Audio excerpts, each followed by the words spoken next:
Hello friends, welcome back to GK Prince academy.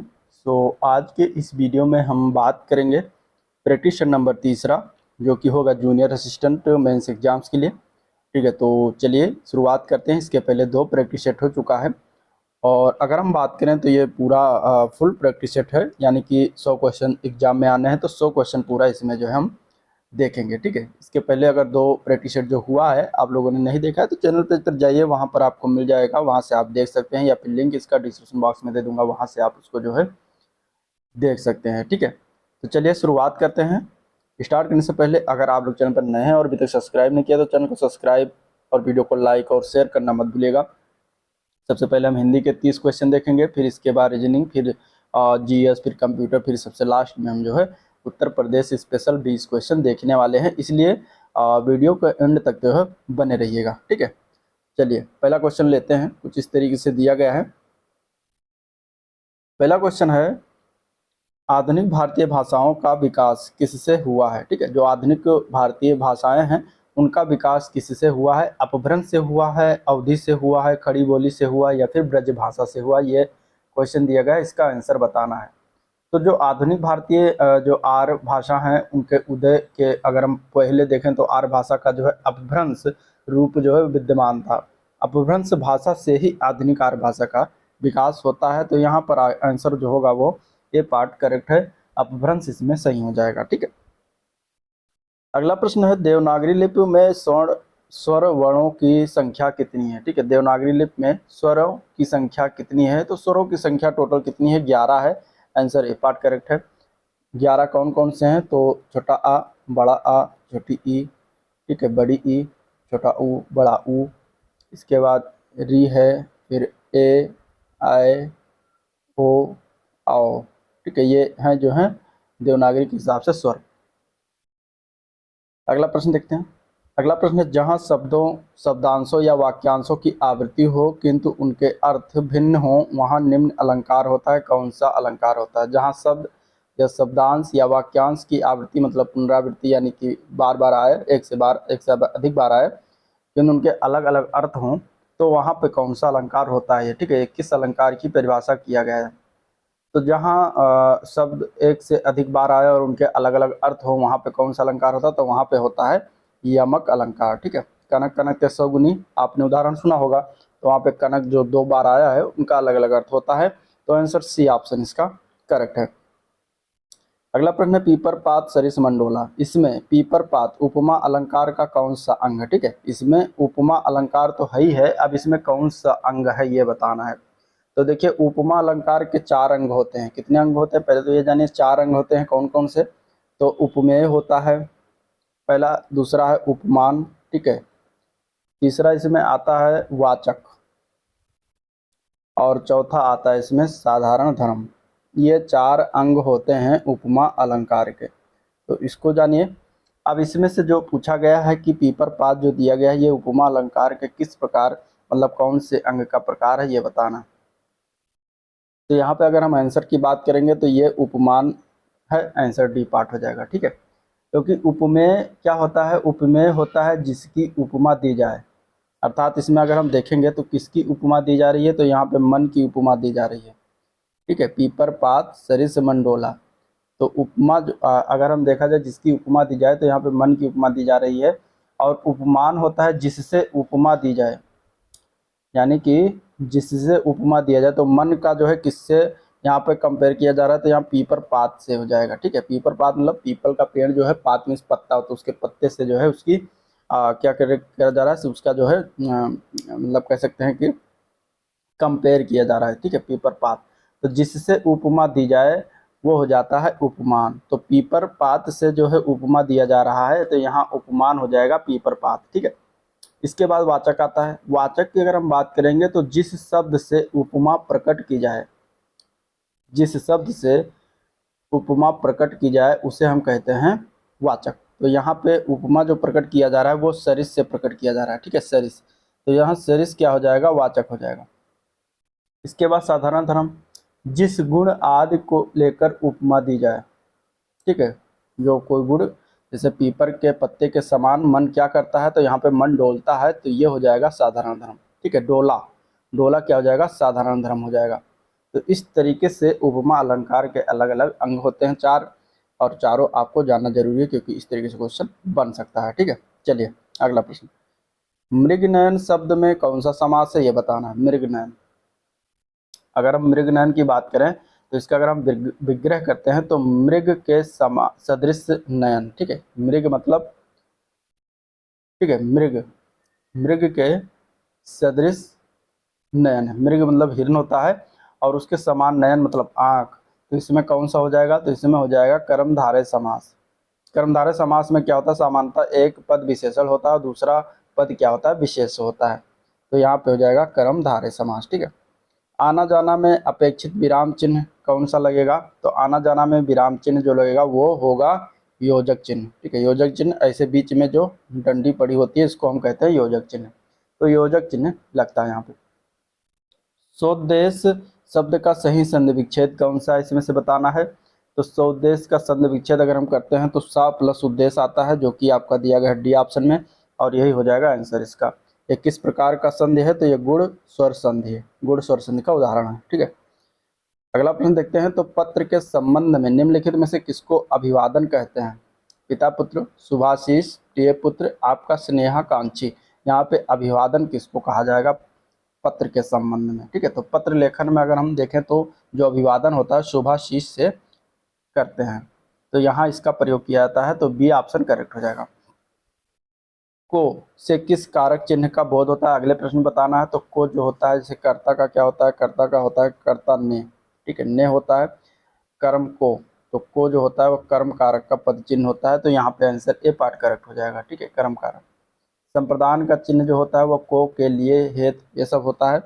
अगला question, अगला प्रश्न है बच्चा गया, इस वाक्य में प्रयुक्त काल पहचान है। ठीक है, बच्चा गया, इस वाक्य में बताना है कि किस प्रकार के काल का उदाहरण है। तो इसमें अगर देखा जाएगा तो सामान्य भूतकाल का उदाहरण है। तो आंसर ए पार्ट करेक्ट है। कल तापमान अधिक होगा, इस वाक्य में काल पहचानना है। तो कल तापमान अधिक होगा, इस वाक्य में अगर देखा जाएगा तो ये भविष्य काल है, और भविष्य काल के अंतर्गत कौन सा है, तो यहाँ पे संभाव्य भविष्य काल है। ठीक है, संभाव्य भविष्य काल है। तो ये भी याद रखिएगा इस तरीके से क्वेश्चन। आंसर सी ऑप्शन इसका सही है। ठीक है, अगले प्रश्न की बात करेंगे। अगला क्वेश्चन है निम्नलिखित वाक्य में कोष्ठक में दिए गए शब्द के उपवाक्य का नाम बताइए। रुपेश ही प्रथम आएगा क्योंकि वह बहुत मेहनती है। अब ये जो कोष्ठक मतलब कि ब्रैकेट में जो दिया गया है उपवाक्य का नाम बताना है कि किस प्रकार का उपवाक्य है। तो कोष्ठक उपवाक्य जो बहुत मेहनती है ये दिया गया है क्रिया विशेषण उपवाक्य है, क्योंकि इसमें जो प्रयुक्त शब्द है बहुत, वो क्रिया विशेषण शब्द है। ठीक है, तो यहाँ पे आंसर हो जाएगा क्रिया विशेषण उपवाक्य, ए पार्ट करेक्ट हो जाएगा। अगले प्रश्न की बात करेंगे। तो सीमांत पकौड़े खा रहा है, इस वाक्य में बताना है कि क्रिया का भेद कौन सा है। ठीक है, इसमें तो क्रिया का भेद की अगर हम बात करेंगे तो इसमें सकर्मक क्रिया हो जाएगी। ठीक है, सकर्मक और अकर्मक, कर्म के आधार पर दो प्रकार की क्रियाएं होती हैं। अब सकर्मक कौन होता है, तो जिन क्रियाओं का असर कर्ता पर नहीं बल्कि ये कर्म पर पड़ता है, वहाँ पे सकर्मक क्रियाएं होती हैं। और इनमें अगर हम बात करेंगे तो कर्म का होना आवश्यक होता है। जैसे इसमें अगर देखा जाए तो सीमांत पकौड़े खा रहा है, वाक्य में अगर क्रिया की बात करेंगे तो खाना की बात हो रही है, और कर्म क्या है, कर्म यहाँ पे पकौड़ा हो जाएगा। क्या खा रहा है, तो पकौड़ा खा रहा है। तो इस तरीके से यहाँ पे आंसर बी पार्ट करेक्ट हो जाएगा। निम्नलिखित में से कौन सी रचना तुलसीदास जी की नहीं है इनमें से, तो इनमें से अगर देखा जाएगा तो रामचरितमानस है, गीतावली भी और श्री कृष्ण गीतावली, तीनों हैं, लेकिन भक्तमाल जो है तुलसीदास की रचना नहीं है। ठीक है, तो भक्तमाल, और भक्तमाल किसकी रचना है, तो ये इसको लिखा था नाभादास ने, नाभादास जी के द्वारा। तो यहाँ पे आंसर डी ऑप्शन इसका सही हो जाएगा। दिए गए रेखांकित अंश को प्रतिस्थापित करने के लिए सर्वाधिक उपयुक्त विकल्प का चयन करना है अपन। लोग बड़ी मात्रा में जमा हो गए। अब मात्रा जो दिया गया है यहाँ पे इसको प्रतिस्थापित अगर करेंगे तो कौन सा शब्द इसकी जगह पे लगाएंगे, तो इसके स्थान पर अगर हम देखा जाएगा तो संख्या का प्रयोग करना सबसे ज़्यादा उपयुक्त होगा, क्योंकि लोगों की जो होती है संख्या होती है, मात्रा नहीं होती। तो यहाँ आंसर ए पार्ट करेक्ट हो जाएगा। विलोम की दृष्टि से निम्नलिखित में से कौन सा एक सही युग्म है। ठीक है, तांडव का मांडो दिया गया है, अनृत का रित दिया गया है, मुक्त का विमुक्त दिया गया है, विभावना का सद्भावना दिया गया है। इसमें से एक कौन सा सही है ये बताना है। ठीक है, तो सही की अगर हम बात करेंगे तो अनृत का जो रित दिया गया है ये सही है, बाकी सारे गलत हैं। अनृत का विलोम जो होता है वह रित होता है। मुक्त का विलोम होता है ग्रस्त। ठीक है, मुक्त का विलोम क्या होता है, ग्रस्त होता है। और इसके अलावा विभावना का विलोम जो होता है वो होता है अनुभावना। अनुभावना, ठीक है। किस विकल्प में सभी शब्द परस्पर पर्यायवाची हैं? इसमें से मतलब तीनों एक दूसरे के पर्यायवाची हैं, तो यहाँ पे अगर हम देखा जाए तो बदन, आनन और आस, ये तीनों एक दूसरे के पर्यायवाची हैं, तो बी पार्ट हो जाएगा। ये सभी किसके पर्यायवाची हैं? मुंह के, ठीक है। मुख, मुख का पर्यायवाची, मुखड़ा का पर्यायवाची है, मुख के पर्यायवाची सभी। कनक और कंचन ये दोनों सोना के पर्यायवाची हैं, लेकिन निनाद जो होता है ये क्या होता है? ये उच्च आवाज़ को निनाद कहते हैं, ठीक है। तो ये अलग हो जाता है। फिर इसी तरीके से नियत और विध जो दिया गया है ये किस्मत, दोनों के मतलब किस्मत के पर्यायवाची शब्द हैं। लेकिन धीवर की अगर हम बात करेंगे तो धीवर जो होता है वो मछुआरा का पर्यायवाची होता है, ठीक है, मछुआरा का, तो ये अलग हो जाएगा।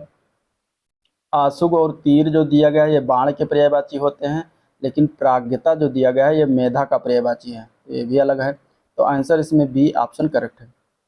कोहली द्वारा शतक लगाया गया, इस वाक्य का कृतवाच्य में रूपांतरित वाक्य क्या होगा? ठीक है, ये कर्मवाच्य में लिखा हुआ है, इसको अगर हम कृतवाच्य में बदलेंगे तो कोहली ने शतक लगाया, इसका आंसर बी ऑप्शन सही है, ये कृतवाच्य में हो जाएगा। इति और ईत का सही शब्दार्थ बताना है यहाँ पे। इति मतलब और ईत मतलब क्या होता है? तो इति का अगर हम बात करेंगे तो इति मतलब होता है समाप्ति और ईत मतलब होता है दूसरे वाले विघ्न, तो यहाँ पर आंसर डी ऑप्शन इसका सही है। ईत का अर्थ आपदा, विघ्न ये सब होता है, तो आंसर डी ऑप्शन हो जाएगा। अगला प्रश्न है अलंकार शब्द में किस उपसर्ग का प्रयोग किया गया है? अलंकार में उपसर्ग बताना है, तो अलंकार में अलम उपसर्ग का प्रयोग किया गया है, जो कि डी पार्ट में दिया गया है, ठीक है।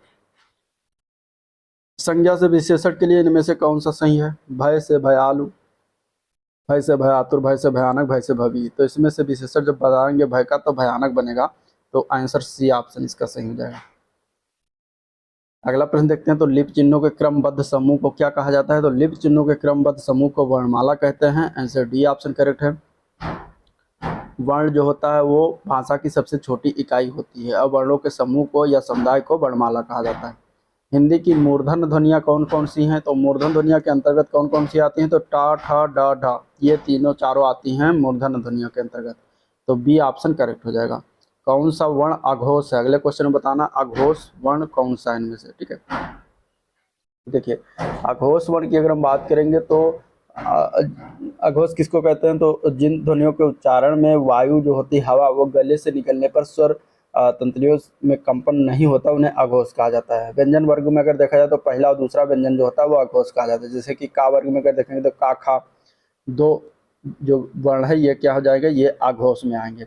चा वर्ग में चा, छा, ठीक है। इसके अलावा टा वर्ग में टा, ठा, और इसके बाद ता वर्ग में ता, था, ये सभी क्या हैं? अघोष हैं। इसके अलावा पा वर्ग में पाफा, पा वर्ग में पाफा हो जाएगा, और इसके बाद शा, सा और तीनों सा ये जो होती हैं ये अघोष के अंतर्गत आती हैं, ठीक है। तो यहाँ पे आंसर क्या हो जाएगा? आंसर जो होगा आपका वो हो जाएगा ए पार्ट का। अगला क्वेश्चन, पीने की इच्छा को क्या कहते हैं? तो पीने की इच्छा को एक शब्द में हम कहते हैं पिपासा। पीने की इच्छा को पिपासा कहेंगे, आंसर बी ऑप्शन करेक्ट हो जाएगा। और पीने की इच्छा रखने वाले को हम कहते हैं पिपासु, ठीक है। तो दोनों में इतना अंतर है, ये याद रखिएगा। अब अपठित गद्यांश से क्वेश्चन है, तो अपठित गद्यांश को आप पढ़िएगा। हम क्वेश्चन की तरफ बढ़ते हैं। पहला क्वेश्चन है, किसी दृष्टि से 6 देश भारत से बड़े हैं? अब गद्यांश को आप जब पढ़ेंगे तो उसमें से आपको निकल के आएगा कि क्षेत्रफल की दृष्टि से 6 देश भारत से बड़े हैं, तो क्षेत्रफल की दृष्टि से हो जाएगा डी पार्ट करेक्ट। संसार का सबसे अधिक जनसंख्या वाला देश कौन सा है? तो सबसे अधिक इसमें से अगर देखा जाए तो गद्यांश को आप पढ़ने के बाद इसका आंसर देना है कि संसार का सबसे अधिक जनसंख्या वाला देश जो है वो चीन है, ठीक है। भारत की कितनी जनसंख्या गाँव में रहती है? तो भारत की अगर देखेंगे तो जब आप गद्यांश को पढ़ेंगे तब उसी के अनुसार आपको आंसर देना है। भारत की 3/4 जनसंख्या गांव में निवास करती है, जो कि ये गद्यांश में लिखा हुआ, तो डी ऑप्शन करेक्ट हो जाएगा। खेती करने वाले को क्या कहा जाता है? तो खेती करने वाले को किसान कहते हैं, जो कि गद्यांश से स्पष्ट है, ठीक है। गांधी जी के अनुसार भारत कहाँ निवास करता है? तो इस गद्यांश से आप पढ़ेंगे तो गांधी जी कहते थे कि भारत जो है गाँव में निवास करता है, तो सी पार्ट करेक्ट हो जाएगा। अब क्वेश्चन रीजनिंग से दिए गए हैं। रीजनिंग में आपको क्या करना है कि हम क्वेश्चन आपको दिखा दे रहे हैं और आप लोग पॉज करके वीडियो को जो है लगाइएगा, इस क्वेश्चन को रीजनिंग को लगाइए, इसके बाद फिर जो है आगे बढ़िएगा। हम इसका आंसर भी बताएंगे। तो 31वां क्वेश्चन का आंसर जो होगा वो क्या होगा, ये देखिए कथन दिया गया है, निष्कर्ष दिया गया है, ठीक है। तो पॉज करके इसको आप लगाइएगा क्वेश्चन को। इसके आंसर की अगर हम बात करेंगे तो इसका आंसर क्या हो जाएगा, आंसर हो जाएगा सी ऑप्शन करेक्ट इसमें। फिर अगला क्वेश्चन कुछ इस तरीके से दिया गया है, 32वां क्वेश्चन, ठीक है। आप इसको फिर लगाइएगा और इसका आंसर हो जाएगा डी ऑप्शन 6। अगले प्रश्न की बात करेंगे तो इस तरीके से दिया गया है, ठीक है। यहाँ पे रिक्त स्थान की पूर्ति करना है और इसको भी आप लोग करिएगा, वीडियो को पॉज करके फिर लगा के फिर आगे बढ़िएगा। आंसर इसका सी ऑप्शन करेक्ट हो जाएगा 200। अगले प्रश्न में हमें त्रिभुज बताना है, कितने त्रिभुज है इसमें, त्रिभुजों की संख्या कितनी है, तो इसमें त्रिभुज है 9। आंसर बी पार्ट हो जाएगा, ठीक है। फिर कथन और निष्कर्ष दिया गया है, कथन और निष्कर्ष पढ़िए और फिर इसके बाद इसका आंसर देना है, ठीक है। आंसर हो जाएगा डी ऑप्शन।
नेक्स्ट क्वेश्चन दिया है कि इस आदेश को पूरा करना है, रात, सितारे और दिन, फिर आगे क्या होगा, ठीक है। तो रात में सितारे होते हैं तो दिन में क्या होता है, ऑप्शन दिया गया है कुछ इस तरीके से, दिन में सूर्य होगा, ठीक है। तो यहाँ पे आंसर ए पार्ट करेक्ट हो जाएगा।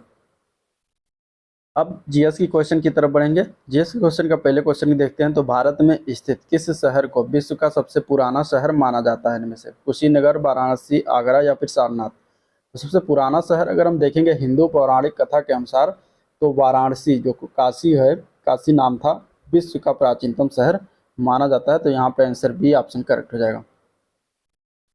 जैन धर्म में त्रिरत्न दिए जाते हैं और उन्हें निर्माण का मार्ग कहा जाता है। वह त्रिरत्न जो है वह क्या है ये बताना है। तो जैन धर्म में अगर त्रिरत्न की बात करेंगे तो सम्यक दर्शन, सम्यक ज्ञान और सम्यक आचरण आता है, ये त्रिरत्न माने जाते हैं, ठीक है। तो सम्यक दर्शन मतलब कि सही विश्वास, ठीक है, सही विश्वास, और सम्यक ज्ञान तो सही ज्ञान, और इसके बाद सही आचरण हो जाएगा। तो सही विश्वास, सही ज्ञान, सही आचरण, सही ज्ञान, सही आचरण, सही विश्वास, तो डी ऑप्शन इसका सही है।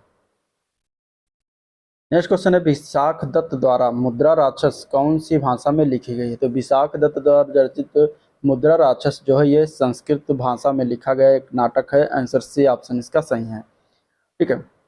थोसेघर थोसेघर वाटरफॉल किस राज्य में स्थित है। तो थोसेघर वाटरफॉल यानी कि जलप्रपात ये कहाँ पड़ता है, किस राज्य में, तो ये महाराष्ट्र राज्य में पड़ता है। ए ऑप्शन इसका सही हो जाएगा, ठीक है।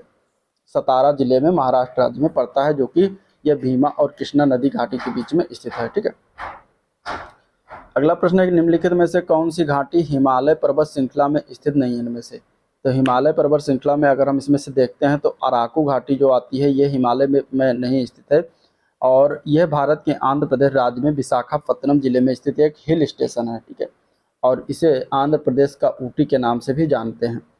पश्चिमी घाट का सर्वोच्च शिखर कौन सा है। तो पश्चिमी घाट का सर्वोच्च शिखर जो है वो उसका नाम क्या है, अनाई मुडी, ठीक है। अनाई मुडी नाम है जो कि ए पार्ट में रखा है। ये गुजरात, पश्चिमी घाट गुजरात से लेकर और तमिलनाडु तक फैला हुआ है।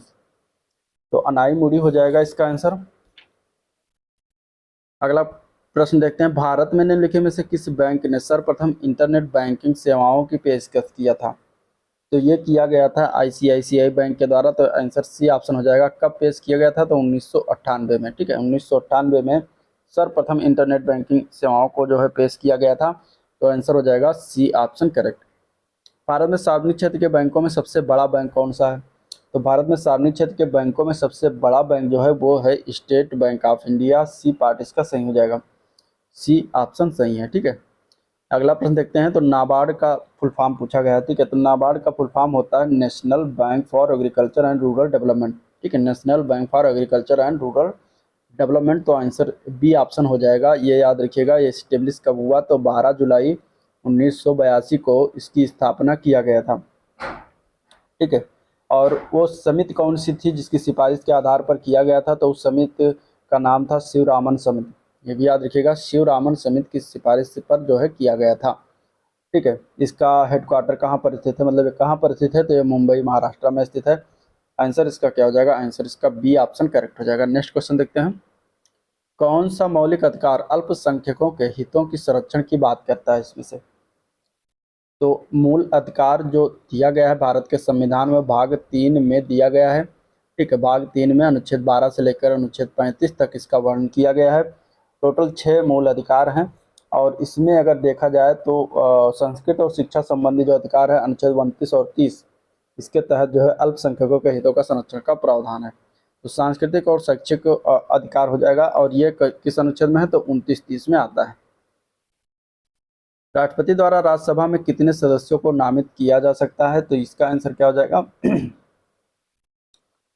इसका आंसर क्या हो जाएगा? तो इसका आंसर हो जाएगा 12। ठीक है, सी पार्ट करेक्ट हो जाएगा। निम्नलिखित में से कौन सा कथन गलत है? इनमें से गलत कथन चुनना है इनमें से। तो राष्ट्रपति भारत के संविधान के अनुच्छेद 61 में राष्ट्रपति के महाभियोग की प्रक्रिया का वर्णन किया गया है। तो अगर हम इसमें देखेंगे तो क्या इसका आंसर क्या हो जाएगा? ठीक है, आंसर कौन सा गलत कथन बताना है इसमें, गलत कथन कौन सा है? तो अनुच्छेद 61 में राष्ट्रपति के महाभियोग की प्रक्रिया का वर्णन किया गया, जो कि सही है। ये हमें गलत कथन बताना है। महाभियोग प्रस्ताव संसद के किसी भी सदन में प्रस्तुत किया जा सकता है, तो ये भी सही है। ठीक है, ये दोनों ऑप्शन सही हैं। अब अगला 2 ऑप्शन देखते हैं। महाभियोग का प्रस्ताव सदन की कुल सदस्यता के 2/3 से अधिक बहुमत से पारित किया जा सकता है, तो हाँ ये भी सही है। राष्ट्रपति पर राष्ट्रीय सुरक्षा के उल्लंघन के लिए महाभियोग चलाया जा सकता है, जो कि ये गलत है।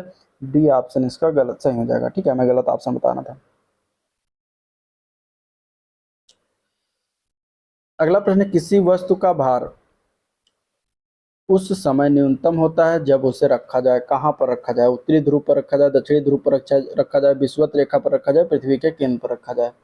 तो देखिए, किसी वस्तु का भार वह बल होता है जिससे पृथ्वी उसे अपनी ओर आकर्षित करती है, और यह भार वस्तु के द्रव्यमान तथा गुरुत्वाकर्षण के गुणनफल के बराबर होता है। वस्तु का भार जो होता है भिन्न भिन्न स्थानों पर भिन्न भिन्न हो सकता है, किंतु द्रव्यमान स्थिर रहता है कहीं भी ले जाओगे तो।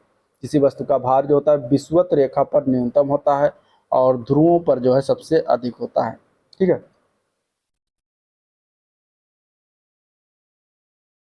और इसमें अगर हम देखेंगे तो पृथ्वी के केंद्र पर वस्तु का भार शून्य हो जाता है, जो कि विषुवत रेखा पर वस्तु के भार की तुलना में कम हो जाता है। इसलिए यहाँ पे आंसर हो जाएगा पृथ्वी के केंद्र पर, ना कि विषुवत रेखा पर। अगर ये ऑप्शन नहीं दिया होता तो फिर हमारा सी ऑप्शन सही होता। मोटर गाड़ियों में साइड की वस्तुओं को देखने के लिए प्रयुक्त दर्पण कौन सा प्रयोग किया जाता है? तो मोटर गाड़ियों में साइड की वस्तुओं को देखने के लिए हम उत्तल दर्पण का प्रयोग करते हैं। आंसर ए पार्ट करेक्ट हो जाएगा।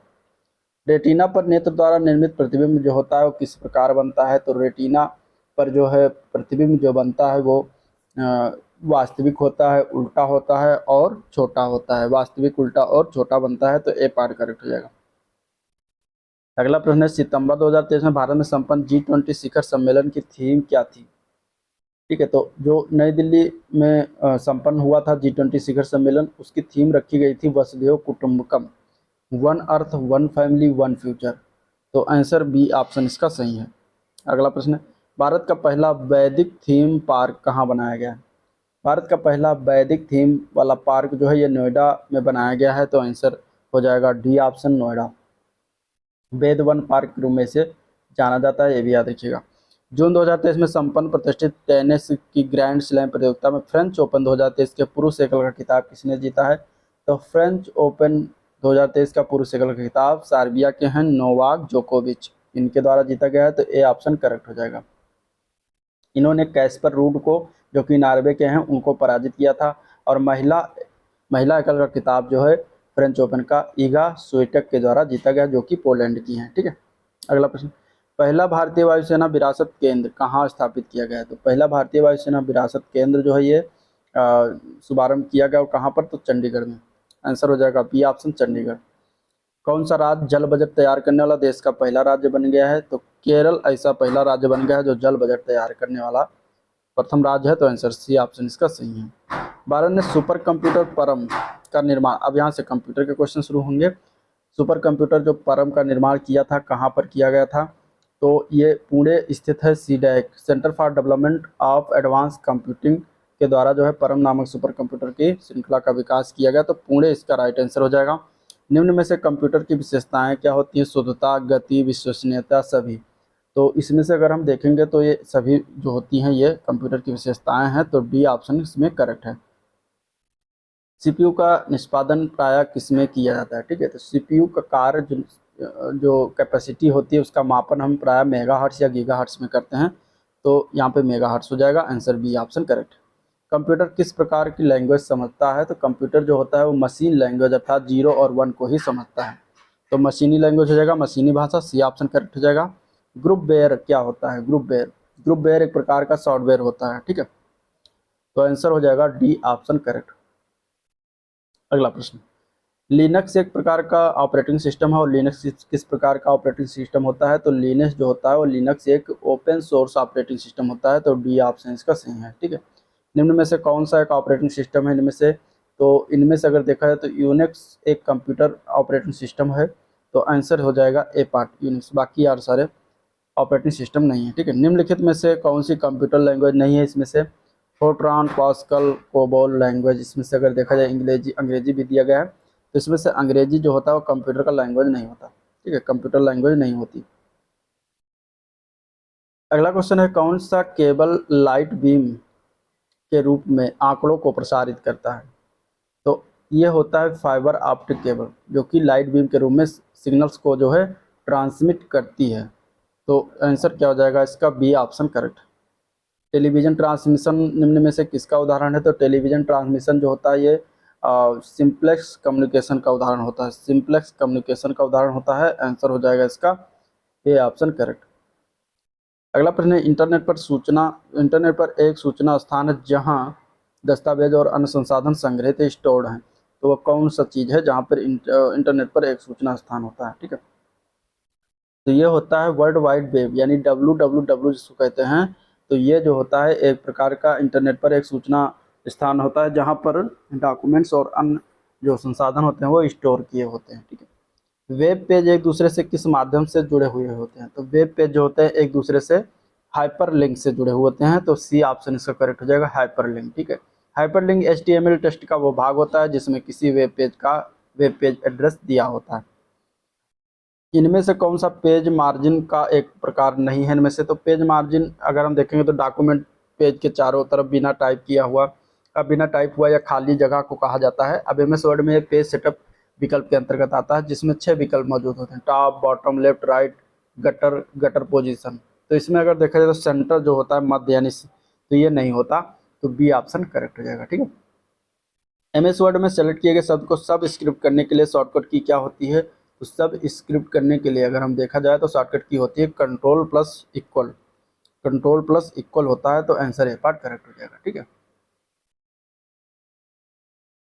चलिए अगला प्रश्न देखते हैं, कोड की स्क्रैम्बलिंग कहलाती है? कोड की स्क्रैम्बलिंग क्या कहलाती है बताना है। तो कोड की स्क्रैम्बलिंग हम कहते हैं इंक्रिप्शन कहते हैं, इसको क्या कहते हैं? इंक्रिप्शन कहते हैं, तो आंसर ए पार्ट करेक्ट हो जाएगा। ठीक है, निम्नलिखित में से कौन सा युग्मों में से सही सम्मिलित नहीं है? अब यहाँ से हम देखेंगे उत्तर प्रदेश से क्वेश्चन, तो अमीर खुसरो एटा से संबंधित है, मिर्जा गालिब आगरा से, जोश मलिहाबादी से, राम प्रसाद बिस्मिल इलाहाबाद से संबंधित है, जो कि गलत है। राम प्रसाद बिस्मिल का जन्म हुआ था शाहजहांपुर।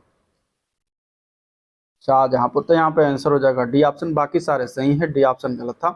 डी ऑप्शन का आंसर राइट हो जाएगा। ठीक है। रोजगार की दृष्टि से उत्तर प्रदेश का सबसे बड़ा उद्योग कौन सा है? तो अगर हम इसमें देखते हैं आंसर, तो हथकरघा जो है वो रोजगार की दृष्टि से उत्तर प्रदेश का सबसे बड़ा उद्योग। ठीक है, सबसे अधिक यहाँ पे रोजगार दिया जाता है। और यहाँ का हथकरघा उद्योग जो है कृषि के बाद रोजगार उपलब्ध कराने वाला दूसरा सबसे बड़ा क्षेत्र होता है। तो आंसर यहाँ पे क्या हो जाएगा? ए पार्ट करेक्ट हो जाएगा। नेक्स्ट क्वेश्चन, 2011 की जनगणना के अनुसार उत्तर प्रदेश में पुरुष साक्षरता दर कितना है? तो 2011 के अगर हम अनंतिम आंकड़े को देखेंगे तो पुरुष साक्षरता दर 79.24 था परसेंट था। तो यहाँ पे डी ऑप्शन हो जाएगा।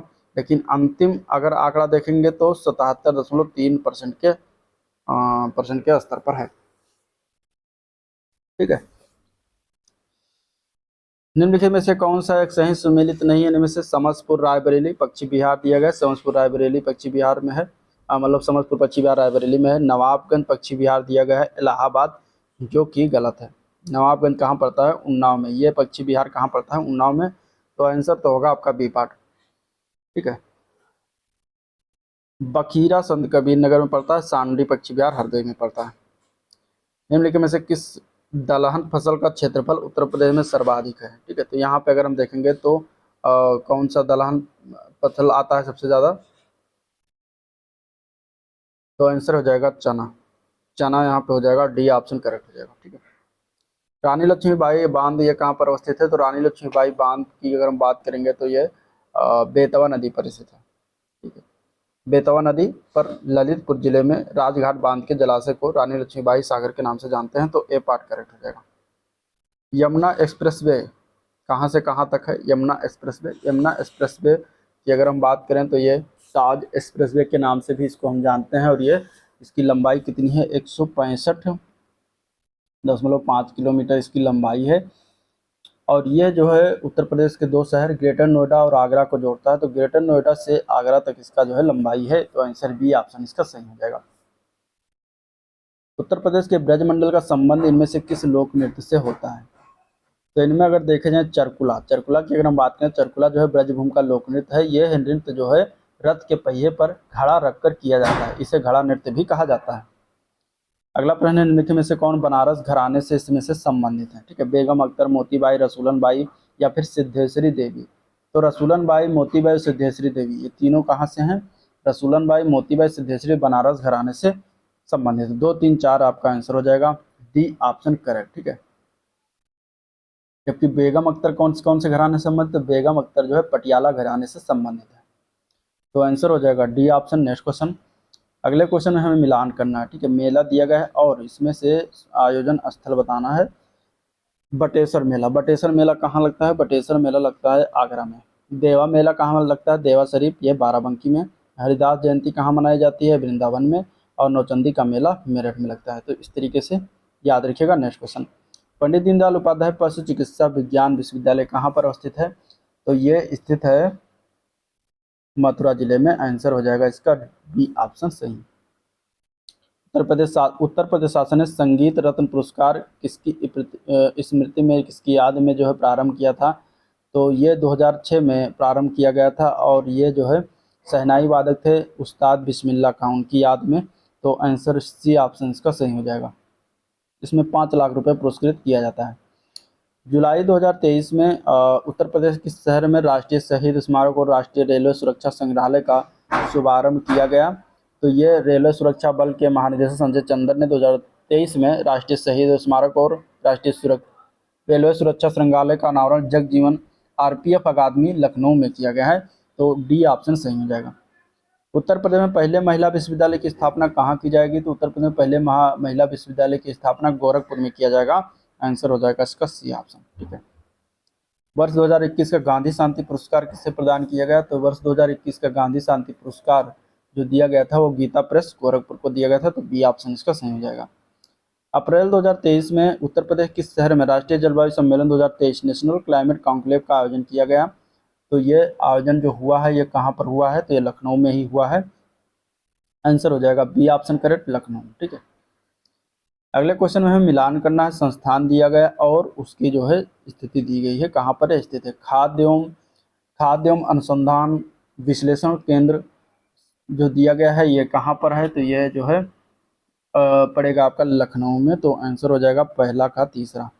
सेंट्रल लेप्रोसी इंस्टीट्यूट जो है ये आगरा में है। Indian institute of sugar technology ये कहाँ पर है, तो ये पड़ता है आपका कानपुर में है।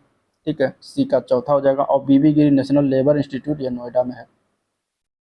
तो इस तरीके से मिलान करने को भी आ जाता है। ठीक है, नेक्स्ट क्वेश्चन भी मिलान करना है। काष्ठ पादुका कहाँ पर ये उद्योग है। काष्ठ पादुका कहाँ बनाई जाती है।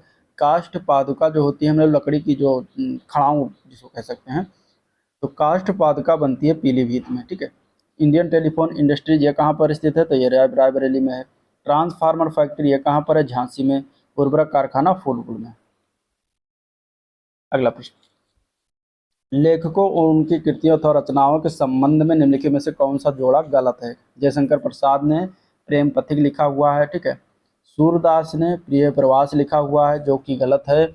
ये लिखा गया है अयोध्या सिंह उपाध्याय हरि औध के द्वारा। ठीक है, तो गलत तो यही हो जाएगा बी पार्ट। मैथिली शरण गुप्त के द्वारा तिलोत्तमा और महादेवी वर्मा ने क्षणदा लिखा हुआ है। लखनऊ स्थित बाल संग्रहालय की स्थापना किस वर्ष किया गया था, तो इसकी स्थापना किया गया था जो है 1957 में। तो आंसर हो जाएगा इसका ए पार्ट 1957। तो ये था ओवरऑल वीडियो जिसको हम लोगों ने देखा, डिस्कस किया। अगर वीडियो पसंद आया तो लाइक करिएगा, चैनल को सब्सक्राइब नहीं किया अभी तक तो सब्सक्राइब करना मत भूलिएगा, साथ ही साथ अपने दोस्तों में शेयर भी करिएगा। ठीक है, आज का वीडियो पर एंड करते हैं, मिलते हैं इसके नेक्स्ट वीडियो में, तब तक के लिए थैंक यू।